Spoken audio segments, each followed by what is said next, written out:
Assalamualaikum warahmatullahi wabarakatuh. Perkenalkan, nama saya Muhammad Iqbal. Pada kesempatan kali ini saya ingin mempresentasikan tugas ICT literasi yang berjudul Penerapan Teknologi Informasi dan Komunikasi di Masyarakat.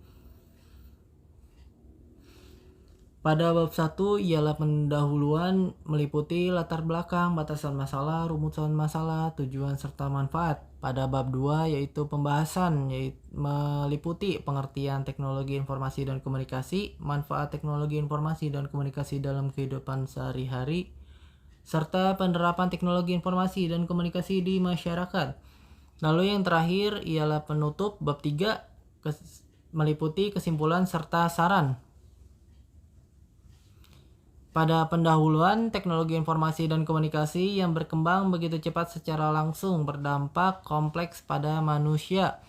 Pada pelaksanaan di masyarakat, tidak lupa akan pentingnya pendampingan untuk memampukan aparatur dalam pengolah TIK. Sarana dan prasarana TIK harus siap baik dari sisi software maupun hardware. Kelembagaan dan anggaran yang memadai sangat diperlukan agar pelayanan IT dapat dilaksanakan dengan baik. Penerapan teknologi informasi dan komunikasi di masyarakat harus terus berjalan dengan baik. Masyarakat diberikan arahan untuk bagaimana menggunakan teknologi dengan baik sehingga teknologi itu bisa bermanfaat bagi orang yang menggunakannya. Lalu ada batasan masalah, yaitu penerapan teknologi, informasi, dan komunikasi. Selanjutnya, rumusan masalah. Yang pertama, apa yang dimaksud dengan teknologi informasi dan komunikasi? Yang kedua, apa saja manfaat teknologi informasi dan komunikasi dalam kehidupan sehari-hari? Lalu yang terakhir, ada bagaimana cara penerapan teknologi informasi dan komunikasi di masyarakat. Selanjutnya ada tujuan, memberikan wawasan kepada para pembaca dalam hal penerapan teknologi informasi dan komunikasi di masyarakat.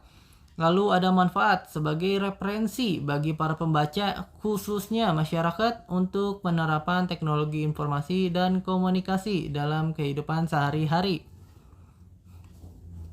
Masuk ke dalam pembahasan, yaitu pengertian teknologi informasi dan komunikasi.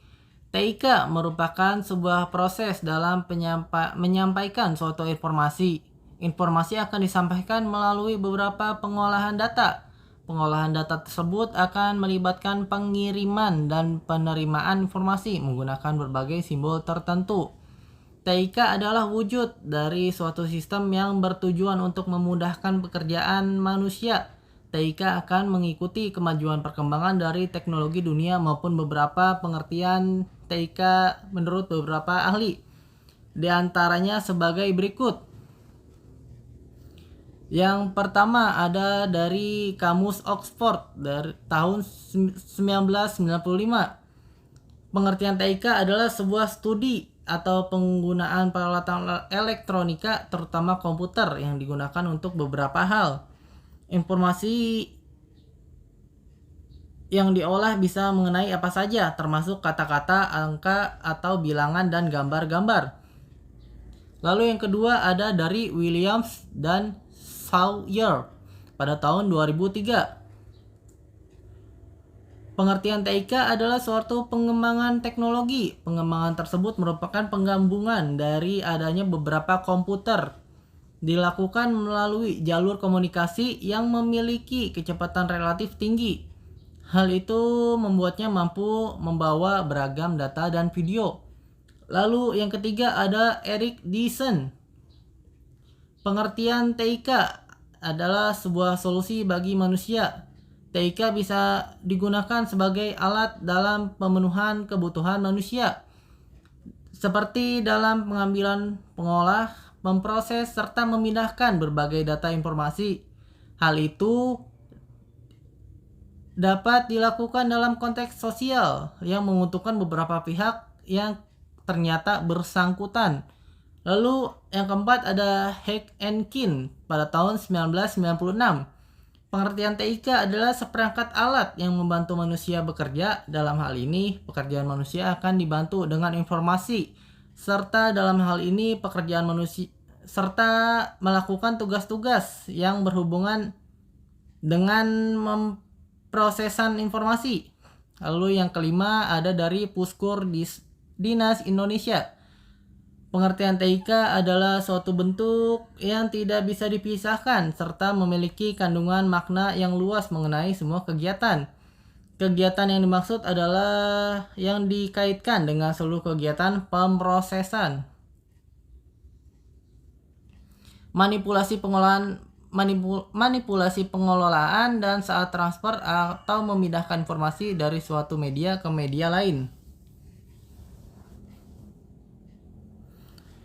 Lalu selanjutnya manfaat teknologi informasi dan komunikasi dalam kehidupan sehari-hari.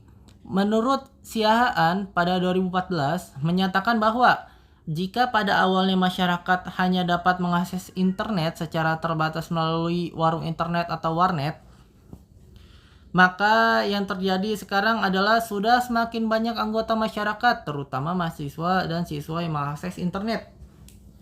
Baik dari sekolah maupun kampus atau dari rumah mereka sendiri.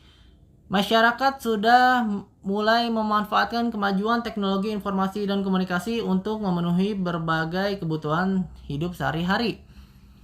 Kemajuan TIK saat ini berdampak positif dan negatif. Dilihat positif dalam arti memberikan manfaat, misalnya perolehan informasi yang mutakhir mengenai perkembangan berbagai kejadian atau peristiwa yang terjadi di berbagai penjuru dunia.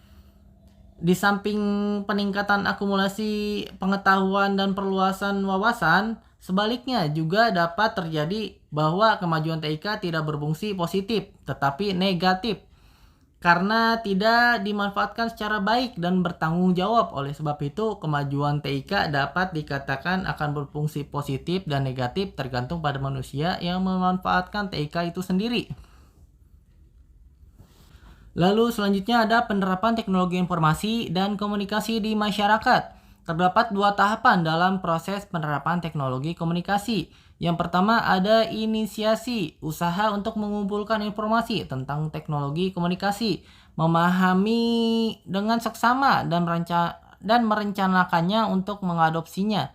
Terdapat 2 tingkatan, yaitu yang pertama tingkatan agenda setting, yaitu munculnya ide untuk mengadopsi teknologi komunikasi demi menyelesaikan permasalahan informasi yang muncul. Serta yang kedua ada tingkatan matching, yaitu kecocokan teknologi komunikasi yang diperlukan dalam kemampuan untuk mengadopsinya. Apabila nilai kedua tingkat inisiasi ini positif, timbullah keinginan untuk mengadopsi teknologi komunikasi yang diinginkan. Lalu yang kedua ada tahapan implementasi. Seluruh kegiatan yang dilakukan untuk menggunakan teknologi komunikasi yang diinginkan terdapat 3 tingkatan, yaitu tingkatan redefining, mengatur, menyusun, dan memodifikasi struktur organisasi bagi sebuah lembaga atau mental serta kebiasaan bagi individu untuk keperluan teknologi komunikasi yang diinginkan. Lalu ada tingkatan clarifying, meyakinkan pada semua anggota bagi sebuah lembaga atau diri sendiri bagi individu tentang sejarah teknologi komunikasi sehingga tidak lagi menjadi suatu yang asing. Lalu yang terakhir ada tingkatan routinizing. Teknologi komunikasi sudah dapat diketahui secara jelas dan menjadi bagian dari infrastruktur, pondasi atau tata letak sebuah organisasi bagi lembaga atau sebagai pelengkap bagi kehidupan individu. TIK di era sekarang telah dimanfaatkan hampir di semua bidang. Dengan kemajuan teknologi tersebut memberikan dampak yang positif bagi manusia. Adapun peranan teknologi informasi dan komunikasi dalam kehidupan manusia sebagai berikut. Yang pertama ada dalam bidang pendidikan, yang kedua dalam bidang pertanian, yang ketiga dalam bidang kesehatan, yang keempat dalam bidang pemerintahan, yang kelima dalam bidang sosial dan budaya, yang keenam dalam bidang politik, dan yang ketujuh dalam bidang ekonomi. Kesimpulannya, penerapan teknologi informasi dan komunikasi sangat bermanfaat dan banyak memberi dampak yang positif untuk perkembangan komunikasi di masyarakat. Lalu ada saran, masyarakat dapat menggunakan teknologi informasi dan komunikasi dengan baik serta bijak. Sekian presentasi dari saya. Kurang lebihnya mohon maaf. Wassalamualaikum warahmatullahi wabarakatuh.